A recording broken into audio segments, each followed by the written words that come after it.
Grazie per la linea, un saluto a tutti voi in studio, naturalmente un saluto a casa e qui accanto a me al mio ospite l'assessore Ciano Contin, leader del movimento politico Molto Buio Femo-Ciaro. Benvenuto assessore. Ciao persone.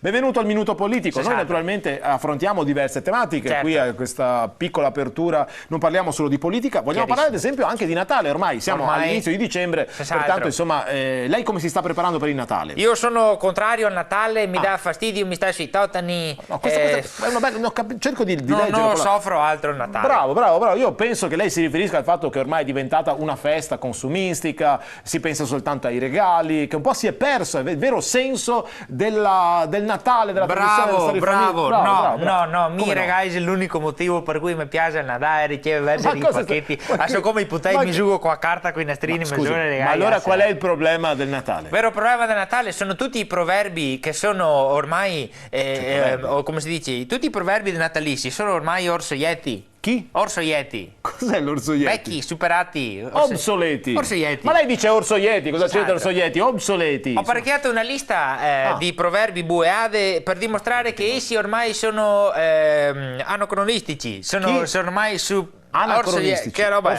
vabbè, che sono vecchi, ecco questo. Allora, vogliamo sentire quali sono questi proverbi? A Natale sono tutti più buoni.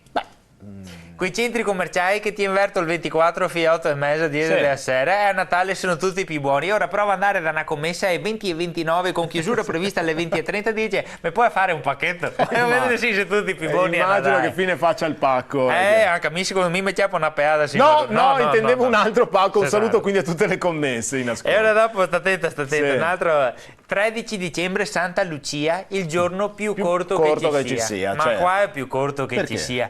Ho aggiunto tutta la mattina e a festa del centro anziani e a recita dei putei dell'esilo e a recita del Menevoda che fa Maria Vergine Stegna, che fammi pensare in biblioteca il concerto. Sto anno che ha deciso di suonare il flauto, cioè suo nipote suona il flauto. Vabbè, sono carini, insomma, no. Carini, 25 putei rentano una biblioteca col flu fu ma io che viene giù 12 giorni prima il Salvatore a salvarne gli altri da sto supplizio. Per quello si chiama Salvatore. Per quello si chiama Salvatore. Interessante.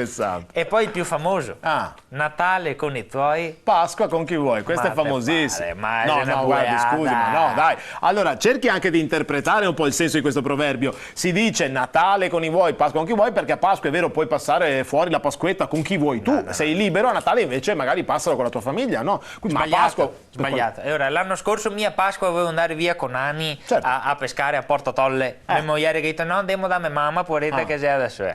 L'anno prima volevo andare con mio amico Nani in Croazia a mangiare i cevap.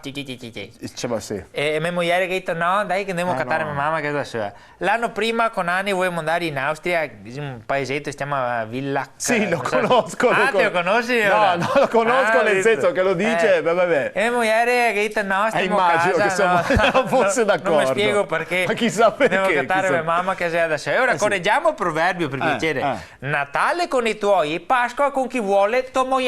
Questo è corretto, così è corretto. Ma per piacere. Vabbè, allora, che dire, noi vi auguriamo un buon dicembre, anche voi preparatevi al Natale magari in maniera più produttiva dell'assessore Ciano Contin. Bravissimi. Che tra l'altro mia moglie è tutta strana. Perché? E poi è il Natale, non è la nascita di Gesù, ma è il suo compleanno. Per cui ha apparecchiato un dolce, devo prepararlo, con 2019 candeline, 2019. Le dovete spegnere tutte? Sì, ma guarda, tecnica. Cioè? Metto me ne voda che asciuppia tutte quella che suona il flauto. Esatto, così non capi fai a suonare il flauto. Ma per piacere. Per piacere. Povero.